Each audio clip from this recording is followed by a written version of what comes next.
Hello everyone, कैसे हैं आप सभी लोग। I hope you all are doing great. मैं अंकिता, आपकी English educator, and welcome to my channel. जो राइटिंग स्किल हम आज कवर करेंगे वो है इंग्लिश लैंग्वेज एंड लिटरेचर, यानी कोर्स बी की राइटिंग स्किल है एनालिटिकल पैराग्राफ।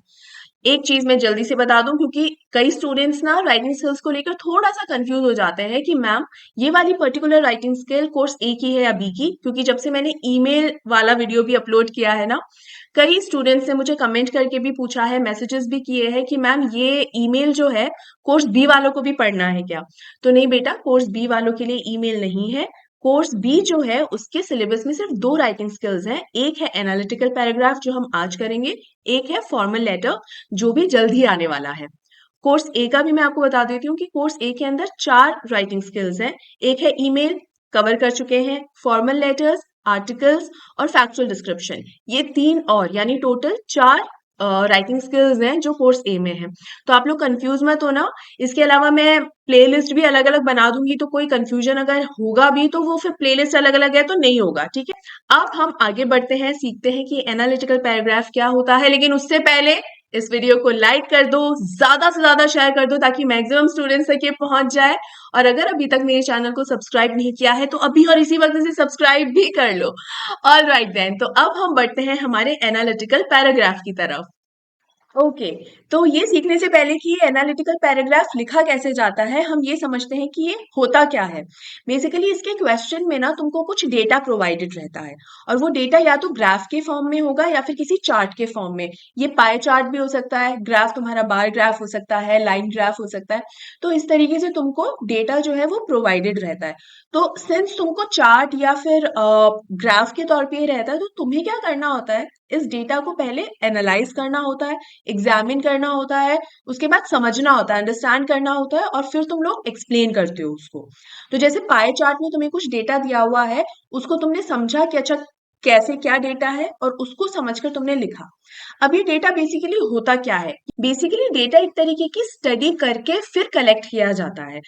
मान लो एक स्कूल है, उसके अंदर एक स्टडी की गई कि कितने नंबर ऑफ स्टूडेंट्स ने कौन सा वाला सब्जेक्ट लिया है। मानो तीन सब्जेक्ट हैं, ए बी और सी, और टोटल नंबर ऑफ स्टूडेंट्स है 100, 100 बच्चे हैं। तो हो सकता है ए सब्जेक्ट को 20 स्टूडेंट्स ने लिया, बी सब्जेक्ट को 30 स्टूडेंट्स ने लिया, और सी सब्जेक्ट को बचे हुए 50 स्टूडेंट्स ने ले लिया। तो हो गए 100 स्टूडेंट्स का डिवीजन हो गया ए बी और सी सब्जेक्ट में। अब ये सेम डेटा जो है तुम्हारे सामने, जब ये एनालिटिकल पैराग्राफ का क्वेश्चन आता है ना, तो ये सेम डेटा तुम्हारे सामने चार्ट के तौर पे भी आ सकता है, पाई चार्ट के तौर पे, ग्राफ के तौर पे भी आ सकता है, चाहे बार ग्राफ हो, चाहे लाइन ग्राफ हो, डबल लाइन ग्राफ हो, कैसे भी है तुम्हारे सामने वो उस तरीके से पेश हो जाएगा। तुम्हें उसे समझना है और फिर लिखना है। अब समझोगे कैसे? पहले तो इंडिविजुअली देख लोगे कि कौन सा वाला सब्जेक्ट कितने स्टूडेंट से लिया है। फिर दो सब्जेक्ट्स को, दो दो को, जैसे ए बी, बी सी, ए और सी, इनको कंपेयर कर सकते हो। मिनिमम किस में है, मैक्सिमम नंबर ऑफ स्टूडेंट्स कौन से सब्जेक्ट्स में है। इस तरीके की तुमको ना एनालाइज करना होता है अच्छे से समझकर, और फिर तुम उसको एक्सप्लेन कर देते हो अल्टीमेटली। अब ये किस तरीके से होता है, कैसे क्या करते हैं, वो तो आगे अपन जब एग्जांपल्स देखेंगे ना तो अच्छे से सीखेंगे। इसी तरीके से डेटा आते हैं, ईयर वाइज भी आते हैं कि 2014 में मैक्सिमम नंबर ऑफ स्टूडेंट्स के अंदर ए सब्जेक्ट लिया था, लेकिन 2024 के अंदर मिनिमम नंबर ऑफ स्टूडेंट्स ने ही सब्जेक्ट ए लिया, है ना। इस तरीके का भी ईयर वाइज भी तुम्हारे सामने ग्राफ आता है। तो तुमको ये डिफरेंट टाइप्स ऑफ ग्राफ और जो चार्ट्स हैं उनको बस समझना होता है, और वो बहुत इजी होता है, मुश्किल भी नहीं होता। बस उसको समझो और फिर उसको अच्छी तरीके से प्रॉपरली एक्सप्लेन कर दो। राइट।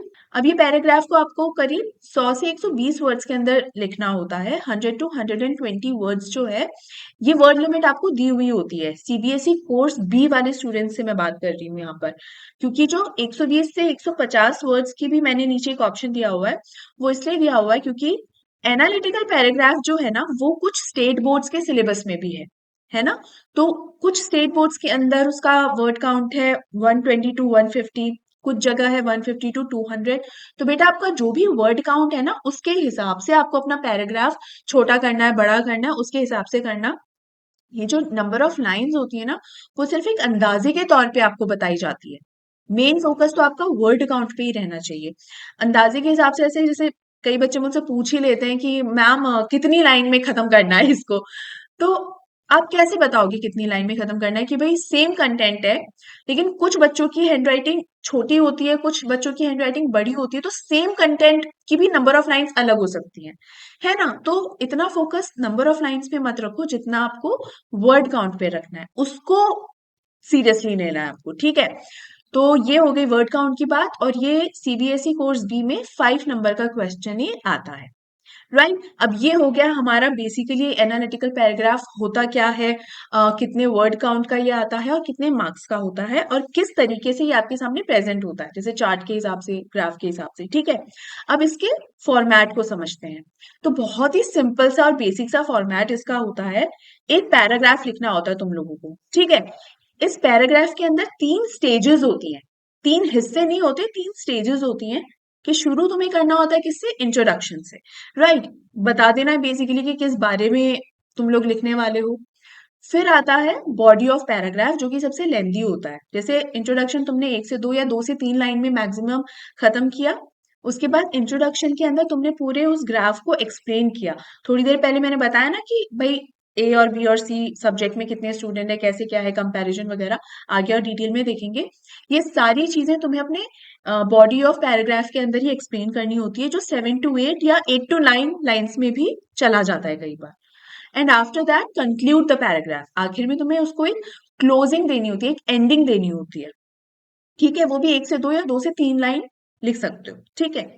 अब पॉइंट्स जो भी नोटेड में देखो, 2 पॉइंट्स हैं, एक तो सिंगल पैराग्राफ का है, दूसरा do not leave a line, ये पॉइंट है। इसका मतलब ये है कि आपको ये एक सिंगल पैराग्राफ लिखना है, आपको कोई भी ऐसा स्टेप अटेम्प्ट नहीं करना है जिसकी वजह से एक सिंगल पैराग्राफ मल्टीपल पैराग्राफ्स में हो जाए। इसका मतलब ये है, कई बार बच्चे क्या करते हैं कि इंट्रोडक्शन लिखा, फिर एक लाइन छोड़ी, फिर बॉडी ऑफ पैराग्राफ लिखा, लाइन छोड़ी, और फिर कंक्लूजन लिख दिया। तो उन्हें तो लगता है कि हमने बहुत नीट एंड क्लीन तरीके से वो दिखाया है ये, लेकिन नहीं, वो सही तरीका नहीं है। अगर आप खुद देखो तो आपने देखा जाए तो 3 पैराग्राफ्स कर दिए हैं, जबकि लिखना आपको एक पैराग्राफ ही है। तो ये सेल्फ एक्सप्लेनेटरी है, थोड़ी सी ना कॉमन सेंस वाली बात आ जाती है यहाँ पर, कि एनालिटिकल पैराग्राफ लिखना है, पैराग्राफ्स नहीं। तो एक सिंगल पैराग्राफ लिखना है तो मेक श्योर कि आप लाइन ना छोड़ो, या फिर आप अपना पैराग्राफ चेंज ना करो, क्योंकि the moment you change the paragraph, आप मल्टीपल पैराग्राफ्स लिख रहे हो, मतलब, है ना? आपको लिखना एक ही है। और सिंगल पैराग्राफ क्या होता है कि इंट्रोडक्शन के फर्स्ट वर्ड से लेकर बॉडी ऑफ पैराग्राफ से होते हुए कंक्लूजन के आखिरी वर्ड पर ही आपको फुल स्टॉप लगाना है। उसके बीच में तुम्हें कोई अपने पैंतरे नहीं लगाने की पैराग्राफ चेंज कर लिया है, या पॉइंट्स में लिख दिया है, या लाइन छोड़कर लिखा है, नहीं। सिंगल पैराग्राफ है, सिंगल पैराग्राफ की तरह ही लिखना है। उसी से क्या होगा, तुम्हारे पैराग्राफ में अप्रोप्रिएटनेस आएगी। शुरू से हम इसी की बात कर रहे हैं ना कि हमें एक अप्रोप्रिएट आंसर ही लिखना है, कहाँ पे? करेक्ट। ये बात हमने करी थी हमारी how to write answers in CBSE board examination.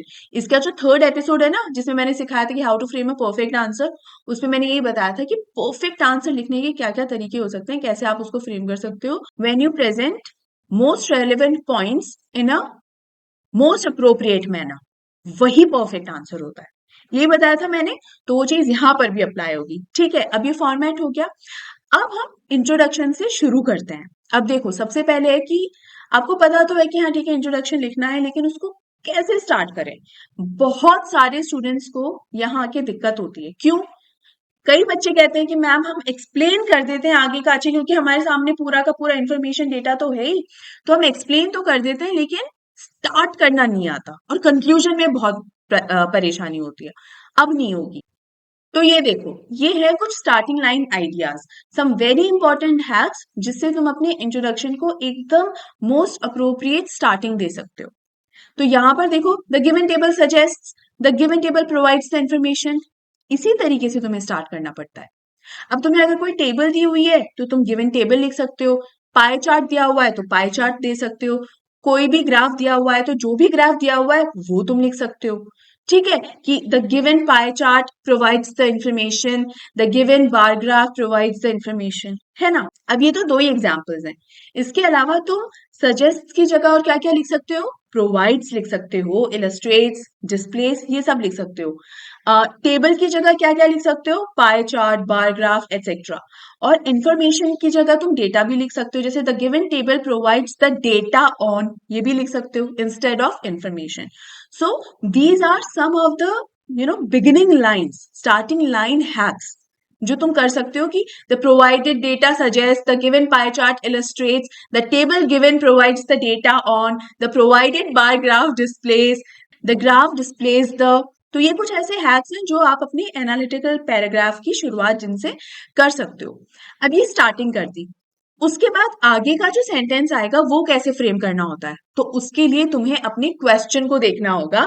Take idea from the question, मतलब तुम्हारे क्वेश्चन में ही वो सेंटेंस लिखा हुआ होता है जो तुम्हें अपने इंट्रोडक्शन में लाना होता है। ये कैसे होता है ये देखो, ये क्वेश्चन दिया हुआ है तुम्हारे सामने।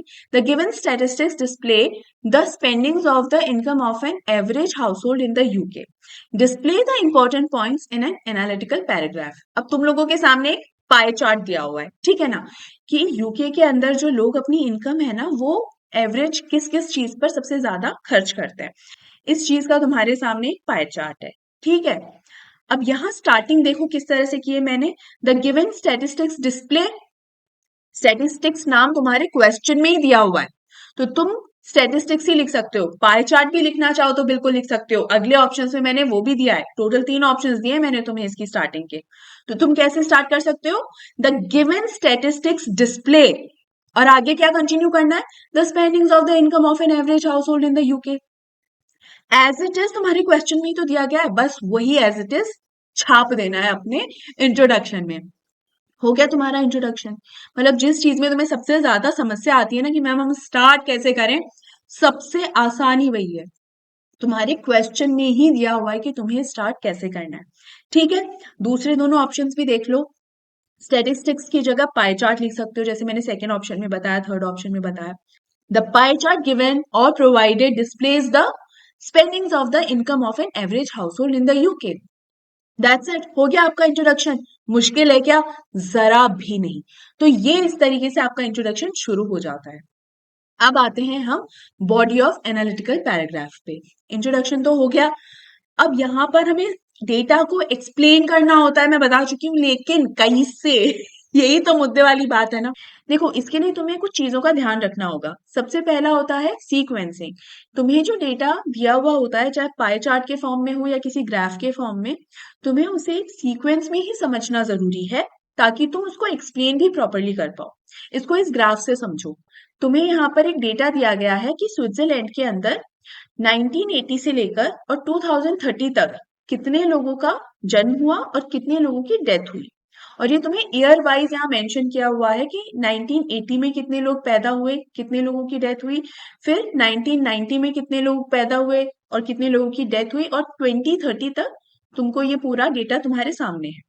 तो तुम ऐसा नहीं करोगे कि सबसे पहले तुमने 2020 को एग्जामिन करा, उसके बाद तुम 1990 पे आ रहे हो, फिर उसके बाद तुम 2030 को देख रहे हो, ऐसे नहीं करना है। 1980 से ही शुरू होके तुम्हें 2030 तक समझना है उसको, इस पूरे सीक्वेंस में ही जाओ। कभी भी अगर इस सीक्वेंस को तुमने तोड़ा ना तो वो गड़बड़ हो जाएगी। तो ये तो तुम्हारा ईयर वाइज सीक्वेंस हो गया। इसके अलावा जो तुम्हें पाई चार्ट दिया होता है ना, उस पाई चार्ट में यूजुअली जो चीजें होती है ना वो परसेंटेज बेसिस पर डिवाइड होती है। जैसे मैंने एबीसी वाला एग्जाम्पल जो तुमको दिया था सब्जेक्ट्स का, उसके अंदर किस परसेंटेज पर डिवाइड हुई थी, 20, 30 और 50, इस परसेंटेज पे।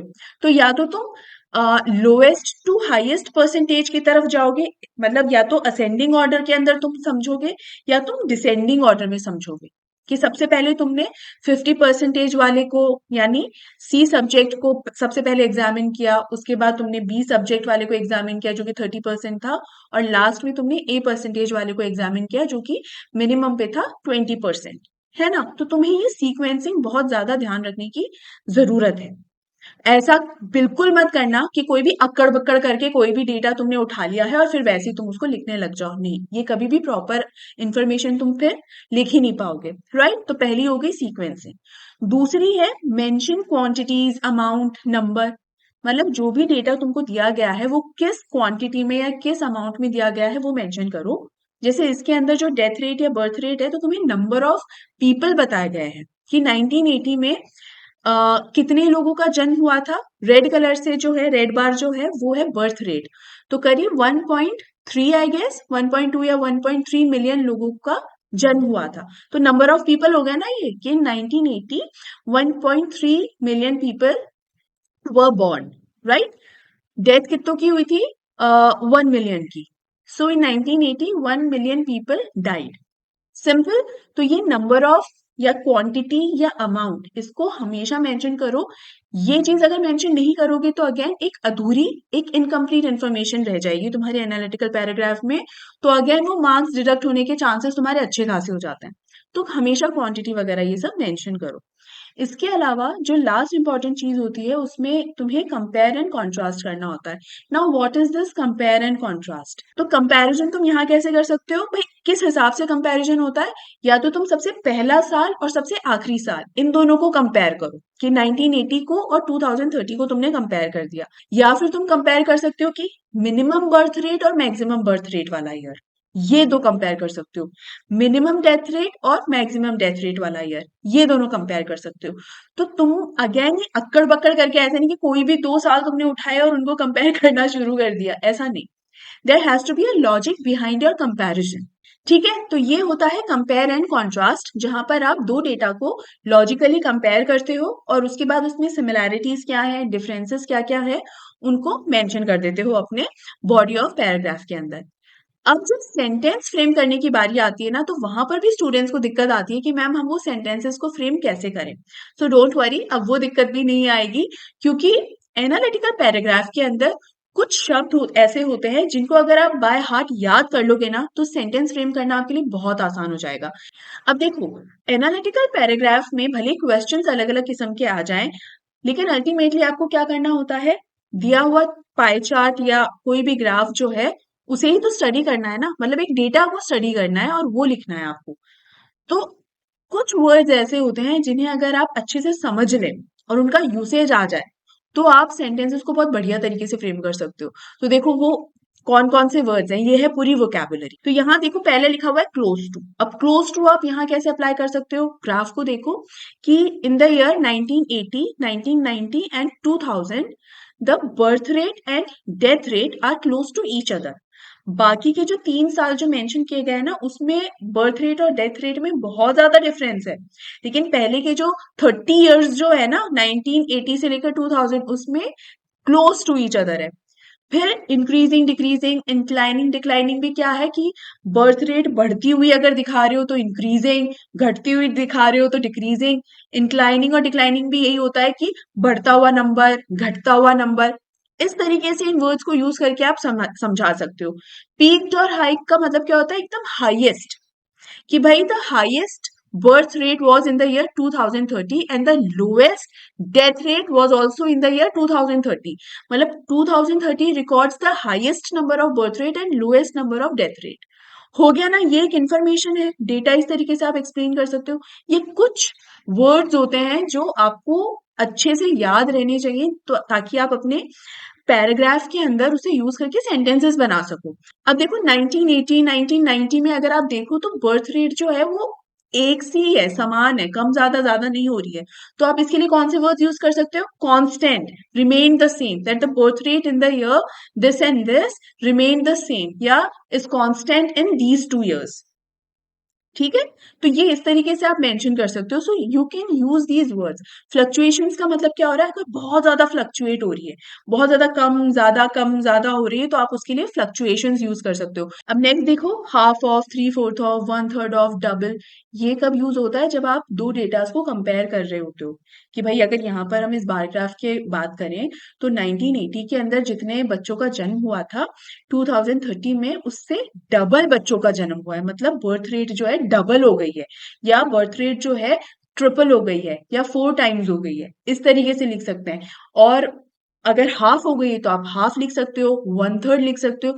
मतलब कंपेयर करके जो भी नंबर आता है आप वो नंबर ऐसे लिख सकते हो। अब ये पूरा हमने यहाँ पर जो सीखा समझा है बॉडी ऑफ पैराग्राफ को लेकर, हमें एक्चुअल में जब बॉडी ऑफ पैराग्राफ लिखना है तो हम इसको अप्लाई कैसे कैसे करेंगे, वो सीखते हैं। तो ये देखो, ये जो क्वेश्चन है वो वही वाला है जिसमें हमने इंट्रोडक्शन सीखा है, सेम वही क्वेश्चन है। अब बारी है हमारी पाई चार्ट को समझने की। इंट्रोडक्शन लिखते वक्त पाई चार्ट को समझने की जरूरत नहीं होती, क्योंकि वो तो हमें क्वेश्चन में जो दिया हुआ है वो छापना होता है ना, और स्टार्टिंग मैंने आपको बताई दी है। अब पाई चार्ट को इसको समझो। इसमें देखो आपको अलग अलग परसेंटेज पे कोई चीजें दी हुई है। तो क्वेश्चन में क्या था कि यूके में लोग जो कमाते हैं, उनकी जो इनकम है, उस इनकम को वो किन-किन चीज़ों पे खर्च करते हैं? बेसिकली ये क्वेश्चन है आपका। तो किन-किन चीज़ों पे खर्च करते हैं? रेंट पे, एजुकेशन पे, क्लोथ्स पे, ग्रोसरी पे, ट्रांसपोर्टेशन पे और मिसलेनियस पे। ये 5-6 कैटेगरीज़ हैं जो खर्चे बताए गए हैं। तो सबसे पहले मिनिमम और मैक्सिमम देख लो एक तो। मिनिमम है रेंट पर, मैक्सिमम है ग्रोसरी पे। ग्रोसरी का अगला नंबर क्या है? एजुकेशन। मतलब हाईएस्ट जो इनकम जहाँ इनकी खर्च होती है ना, वो 23% है जो ग्रोसरी पे खर्च होती है।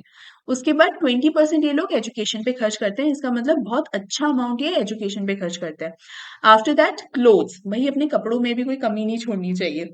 उसके बाद ट्रांसपोर्टेशन जो कि है 18%, फिर मिसलेनियस जो कि है 15% और सबसे लोएस्ट नंबर जो है वो है रेंट। रेंट पर सबसे कम खर्चा करते हैं विच इज 5%। तो ये सीक्वेंस हमने देखा। तो अब या तो आप 23 से 5% की तरफ इस ऑर्डर के अंदर इसको समझोगे, या फिर 5% से 23% इस ऑर्डर में इसको समझोगे, जो हमारा सबसे पहला पॉइंट था सीक्वेंसिंग। उसके बाद अमाउंट, तो अमाउंट भी यही है। अमाउंट क्या? 23% is the amount, 5% is the amount, या क्वांटिटी, 90% इज द अमाउंट या क्वांटिटी या number. And then compare and contrast. Compare and contrast कैसे? कि मानो ग्रोसरी को और रेंट को आपने कंपेयर कर दिया, क्लोथ्स को, ट्रांसपोर्टेशन और एजुकेशन, इनको जब आपने कंपेयर किया तो क्या आया? Similar to each other. समान से ही है ना, सिमिलर टू ईच अदर। तो ये इस तरीके से आपको इस डेटा को पढ़ना है। अब हम लाइन बाय लाइन इसको देखते हैं। देखो, पहला पॉइंट क्या लिखा? The spendings is divided into 6 categories. हमने सबसे पहले बता दिया भाई 6 कैटेगरीज के अंदर जो खर्चे हैं वो 6 कैटेगरीज में डिवाइड हो गए और सारी कैटेगरीज का नाम लिख दिया है।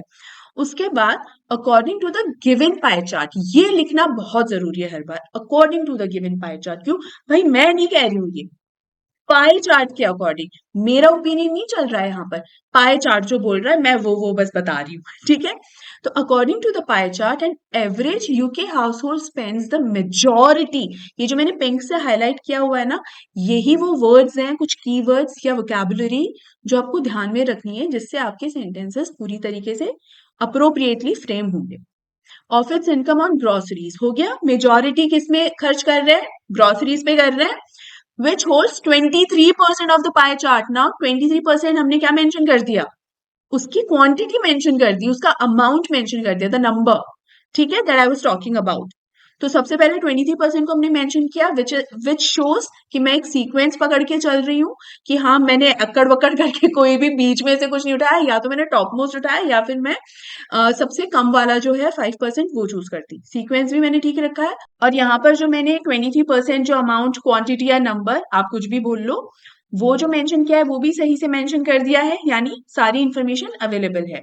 अब आगे बढ़ते हैं। यहाँ मैंने बात की है इस वाले पॉइंट में एजुकेशन, क्लोथ्स और ट्रांसपोर्टेशन की, क्योंकि इन तीनों पर जो खर्चा हुआ है वो सिमिलर सा ही हुआ है, 20, 19, 18%।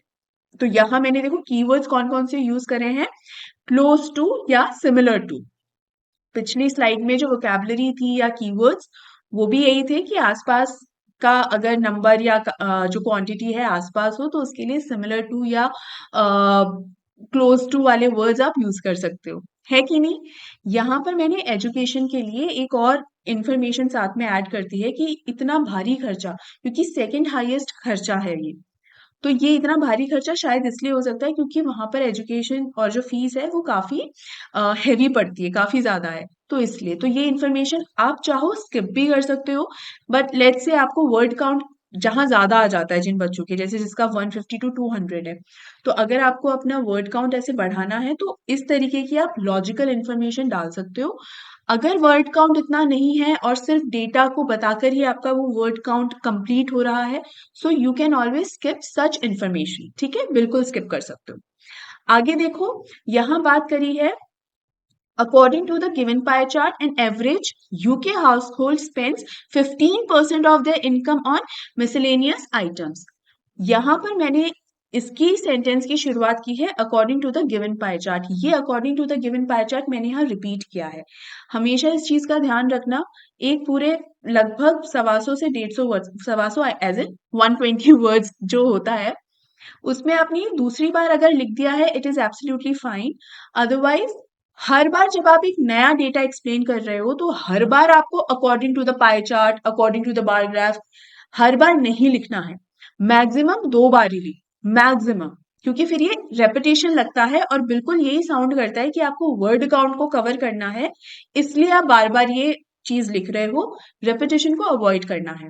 अपनी बॉडी ऑफ पैराग्राफ में अगर सेकेंड टाइम भी आप इसको अवॉइड कर सको कि अकॉर्डिंग टू द ग्राफ और चार्ट, तो बिल्कुल स्किप कर देना, बिल्कुल अवॉइड कर देना, कोई दिक्कत नहीं है। यहाँ पर मिसलेनियस आइटम्स पे कितना खर्चा हो रहा है वो बताया है, और फाइनली हमने किसके बारे में बात करी है, रेंट के बारे में, क्योंकि लोएस्ट फ्रैक्शन जो है पाई चार्ट का। तो ये आप वोकैबुलरी देखो, पूरे के अंदर वोकैबुलरी देखो, जो मैंने पिछली स्लाइड में आपको जितने भी वोकैबुलरी वर्ड्स या कीवर्ड्स बताए हैं ये वही है डेटा को एक्सप्लेन करने के लिए। ठीक है, और यहाँ देखो which is just 5%, meaning that in the UK rent is not as high as the price of groceries. इस पैराग्राफ में हमने क्या किया है, कंपैरिजन किया है हमने यहाँ पर, और सिर्फ ग्रोसरीज वाले से नहीं, पूरा सेंटेंस पढ़ोगे तो पता चलेगा कि रेंट वाले सेक्शन को बाकी के जो 5 सेक्शंस हैं, बाकी के जो 5 अलग अलग खर्चे जिस चीज पर कर रहे हैं यूके के लोग, उन पांचों से एक बार में कंपेयर कर दिया है कि जितना खर्चा बाकी सारी चीजों पे करते हैं यूके के लोग, रेंट पर उनका उतना खर्चा है ही नहीं। रेंट इज नियरली 5%, बाकी 15 है, 18, 19, 20, 23, तो वो फिर भी आस पास है, 15 टू 23 की रेंज में होगा। ये 5% एकदम ही अलग है। तो हमने इस डेटा को बाकी के 5 डेटा से एक साथ में कंपेयर कर दिया है, right. So it's a very strong comparison. ठीक है, तो इस तरीके से हमें अपनी बॉडी ऑफ पैराग्राफ को लिखना होता है। अब यहाँ पर तो देखो, तुमको समझाने के लिए मैंने हर एक सेंटेंस, हर एक पॉइंट को ना अलग अलग बताया है। आपको ये सेम इंफॉर्मेशन जो है बेटा एक फ्लो में, एक सीक्वेंस में लिखनी है विदाउट चेंजिंग द पैराग्राफ। ये मैंने आपको शुरू में ही बता दिया था, तो do not change the paragraph. ठीक है, ये हो गई हमारी यहाँ पर बॉडी ऑफ पैराग्राफ। अब हम बढ़ते हैं किसकी तरफ, हमारे कंक्लूजन पे। अब ये कंक्लूजन क्या है कि आप जो मेन आइडिया है ना उसको समराइज करना है बस। ठीक है, आपको एक फाइनल थॉट देना है। अब ये किस तरीके से होता है ये देखो, अगेन इसकी एक वोकैबुलरी है। शुरुआत, जैसे इंट्रोडक्शन को शुरुआत करने का एक तरीका होता है ना, the given pie chart suggest या द प्रोवाइडेड डेटा इलस्ट्रेट्स, ये स्टार्टिंग होता है ना। कंक्लूजन का भी एक स्टार्टिंग होता है, ये सारी स्टार्टिंग है। आप टू कंक्लूड करके लिख सकते हो, to conclude the given information overall the data shows in a nutshell, in short, in all, therefore. ठीक है, तो स्टार्टिंग का तो आपको मिल गया है, एंडिंग आप कैसे करोगे, मतलब कंक्लूजन में तो बाकी का आपको 1 से 2 लाइनें लिखनी है ना, 3 भी हो सकती हैं।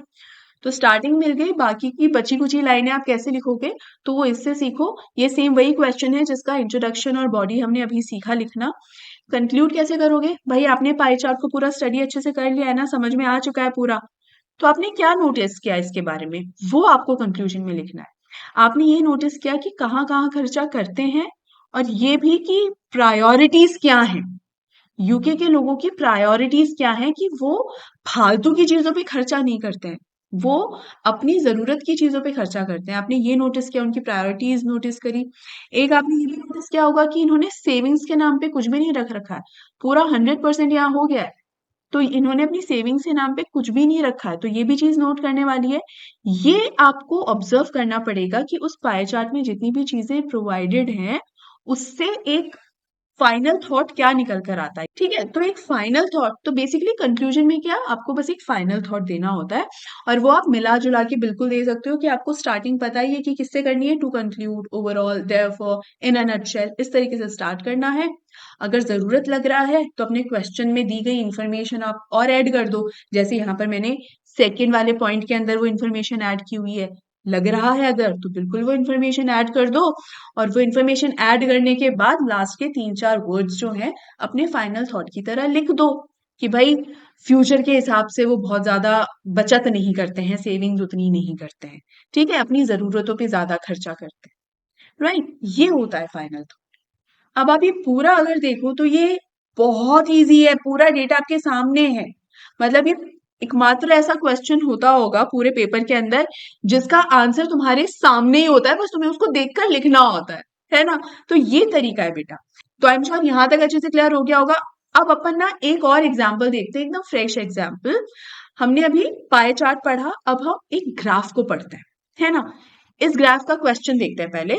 The given double bar graph shows the preferences of children in a school in playing different games over the span of 6 years. Write an analytical paragraph about the given information. अब देखो आपके पास क्या क्या इन्फॉर्मेशन है। यहाँ आपको 6 सालों के लिए, मतलब कहाँ से कहाँ तक है, 2014 से 2019, इन 6 इयर्स का डेटा दिया गया है। और वो डेटा क्या है, 2 गेम्स हैं, एक है वॉलीबॉल और एक है बास्केटबॉल। इन 6 इयर्स के अंदर कितने स्टूडेंट्स ने किस ईयर में वॉलीबॉल को सिलेक्ट किया और किस ईयर में बास्केटबॉल को सिलेक्ट किया, वो डेटा आप लोगों को यहाँ दिया हुआ है। तो आपके पास क्या है, कंपैरिजन करने के लिए ईयर्स हैं, एक क्रोनोलॉजी या सीक्वेंस फॉलो करने के लिए ईयर्स दे रखे हैं, डेटा किससे रिलेटेड है, स्टूडेंट्स, नंबर ऑफ स्टूडेंट्स हैं उनसे रिलेटेड है, और किस पर बेस्ड है, गेम्स पर, स्पोर्ट्स पे, कि वॉलीबॉल या बास्केटबॉल। ठीक है, तो कौन सा वाला स्पॉट कौन से ईयर में कितने स्टूडेंट्स ने सेलेक्ट किया। ठीक है, अब इसको लिखना कैसे है वो देखते हैं। यहाँ इस पैराग्राफ की पहली लाइन देखो और अपने क्वेश्चन की पहली लाइन देख लो, एकदम डिट्टो कॉपी पेस्ट है। सिर्फ यहाँ मैंने एक एडिशनल इंफॉर्मेशन लिखी है, that is from 2014 to 19।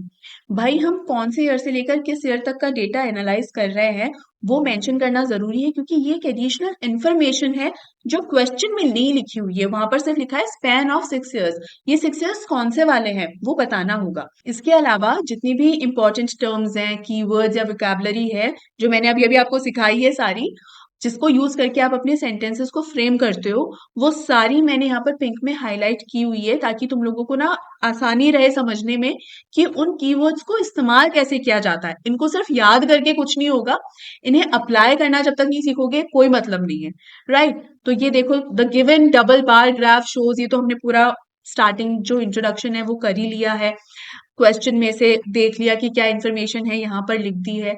After that हमने 6 ईयर स्पैन कौन सा वाला ईयर है वो मेंशन कर दिया। उसके बाद इंट्रोडक्शन लिख लिया, उसके बाद हम बॉडी ऑफ पैराग्राफ पे आएंगे। तो बॉडी ऑफ पैराग्राफ को शुरू कैसे करते हैं, यहाँ क्या लिखा है, the graph shows that the, तो यहाँ लिखा है the graph shows that the. इसके अलावा और क्या क्या ऑप्शन हो सकते हैं, according to the given bar graph, according to the bar graph provided, ये ऑप्शंस भी आप बिल्कुल इनसे भी स्टार्ट कर सकते हो, है ना। तो आगे देखो क्या है, the graph shows that the highest number of children interested in playing volleyball is in the year 2016, whereas in 2019 lowest number of children prefer volleyball. जो शब्द है whereas, वो साफ साफ बता रहा है कि कंपैरिजन हो रहा है।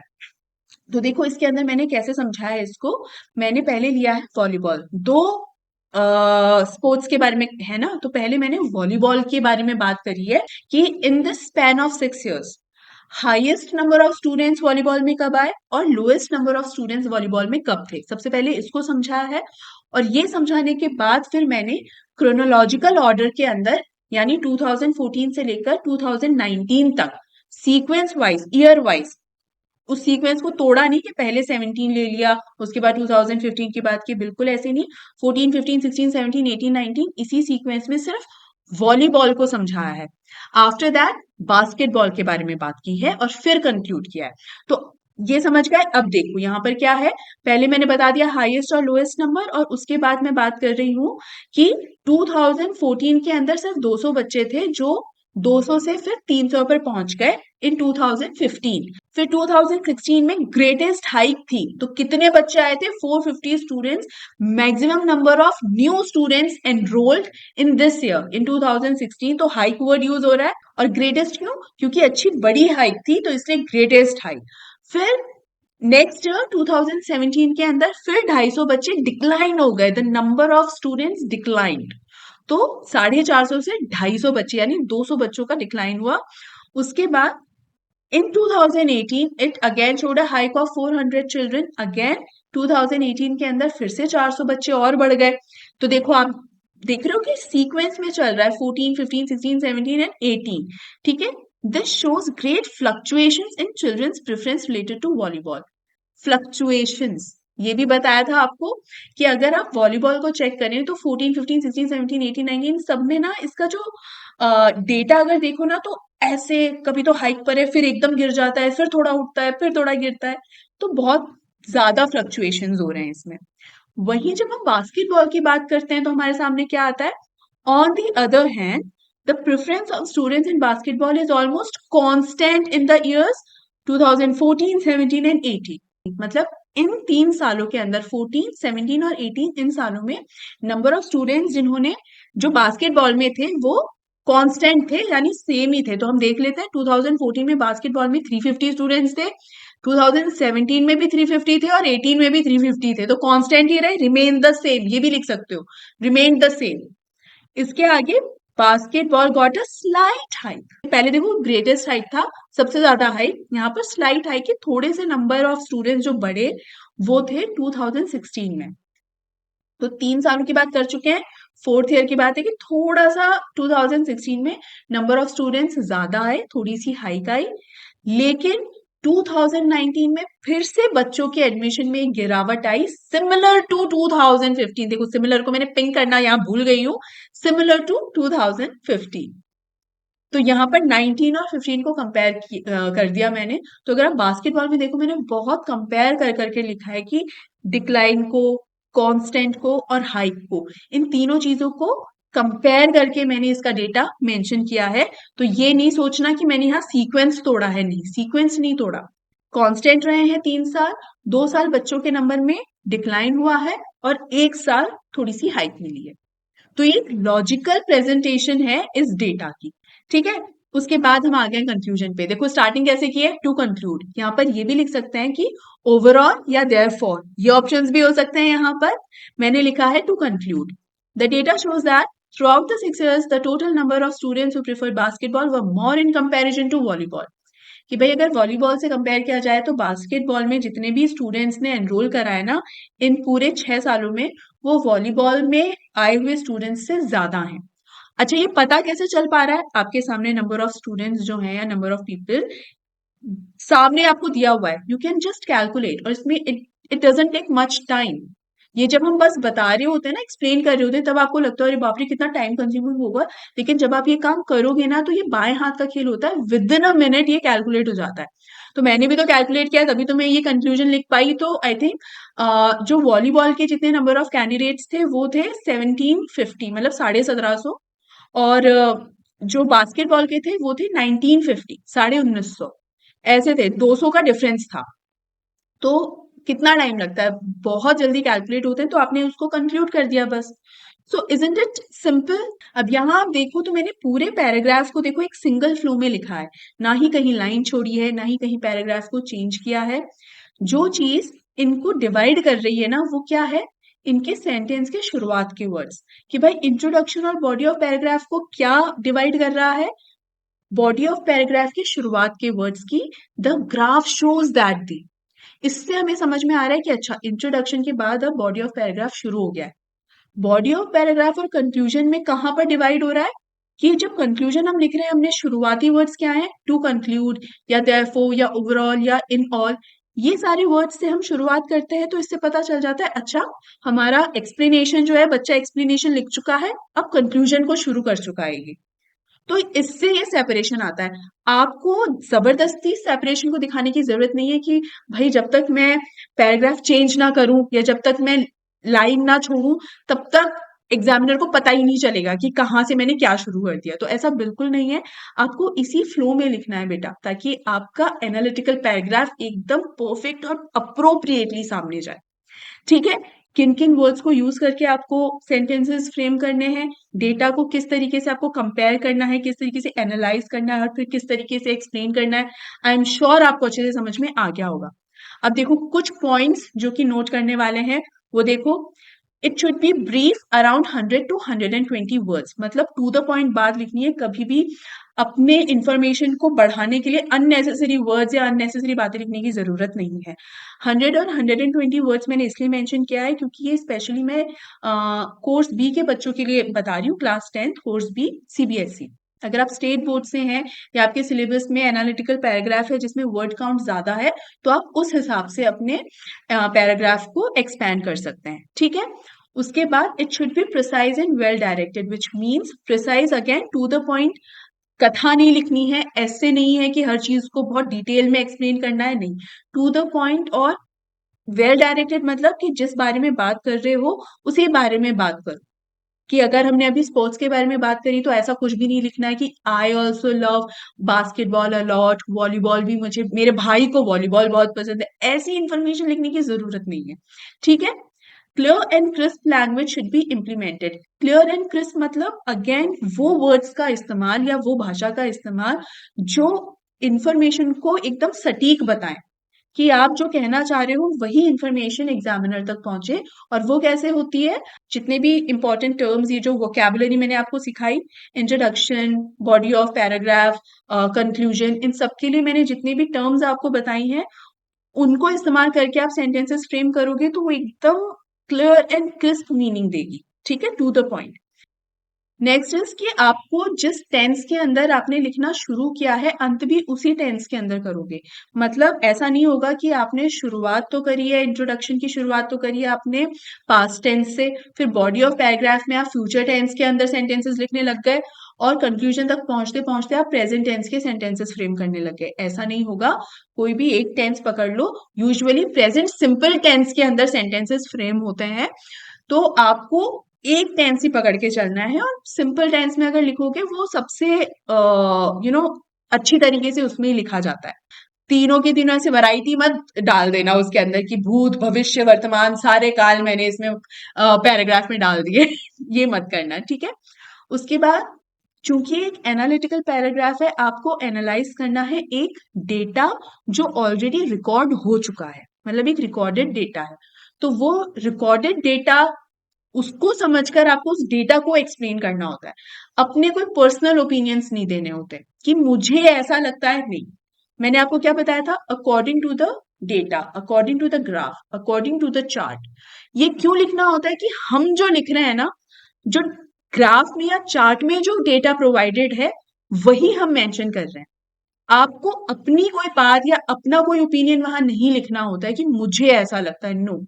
डेटा में क्या लिखा है बस वही लिखो, बात खत्म। उसके बाद it should clearly portray the stated facts. जो फैक्ट्स है, फैक्ट्स मतलब वही कि जो इंफॉर्मेशन गिवन है उसी को ही क्लियरली वही लिखो।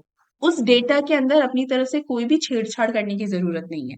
ठीक है। Finally the use of first person pronouns should be omitted, यानी कोई भी सेंटेंस में आपको आई या वी करके, यानी फर्स्ट पर्सन प्रोनाउंस जो है उनको यूज कर नहीं लिखना है, क्योंकि फर्स्ट पर्सन प्रोनाउन में क्या होता है, फिर वो पर्सनल ओपिनियन जैसी बात आने लग जाती है। आपको तो डेटा है तो उस डेटा के अकॉर्डिंग लिखना है, बस आपको तो आपके पर्सनल ओपिनियंस तो लिखने नहीं है। और आई और वी करके अगर लिखोगे तो वो बिल्कुल भी करेक्ट नहीं है, तो आपको वो नहीं लिखना है। राइट। आपको मैंने जो दो एग्जाम्पल्स भी दिए हैं, आप अगर ध्यान दो तो उसमें आई या वी इन दोनों का कहीं पर भी यूज नहीं हुआ है, तो आप भी अपने एनालिटिकल पैराग्राफ में फर्स्ट पर्सन प्रोनाउंस का यूज नहीं करेंगे। ठीक है। Now I am sure students कि इस पॉइंट तक आपको एनालिटिकल पैराग्राफ अच्छे से समझ में आ गया है, पूरी तरीके से क्लियर हो गया होगा। लेकिन फिर भी कहीं कोई डाउट रह गया है तो निसंकोच आप मुझे कमेंट सेक्शन में पूछ सकते हैं अपने डाउट्स। आप जानते हैं मैं आपके डाउट्स को हमेशा क्लियर करती हूँ। हाँ, कई बार हो सकता है थोड़ा टाइम लग जाए, but you know very well मैं आपके डाउट्स को हमेशा क्लियर करती हूँ। राइट। इसके अलावा बेटा देखो, सीख तो लिया ही है आपने, अच्छी तरीके से समझ लिया है, लेकिन इसकी प्रैक्टिस करना जरूरी है। ट्रस्ट मी, 2 या 3 एनालिटिकल पैराग्राफ्स को अच्छी तरीके से प्रैक्टिस कर लो, क्योंकि सिमिलर सी ही जो वोकैबुलरी होती है ना, सिमिलर सी होती है। 2, 3 या 4 अच्छे से एक बार प्रैक्टिस कर लोगे ना, किसी भी तरीके का पैराग्राफ आ जाए फिर आपके सामने, कैसा भी क्वेश्चन आ जाए, चुटकियों में आप उसको सॉल्व कर सकते हो। ठीक है, तो चलो यहाँ पर हम इस वीडियो को एंड करते हैं। अपना ध्यान रखिए, वीडियो को लाइक और शेयर कीजिए, चैनल को सब्सक्राइब नहीं किया है तो कर लीजिए, और मेरी जो बाकी की सीरीज है ग्रामर की और how to write answers in CBSE board examination, उन्हें भी जरूर से जरूर चेक कीजिए, आपके लिए बहुत हेल्पफुल है। ऑलराइट स्टूडेंट्स, मिलते हैं अगले वीडियो में। Take care and good bye.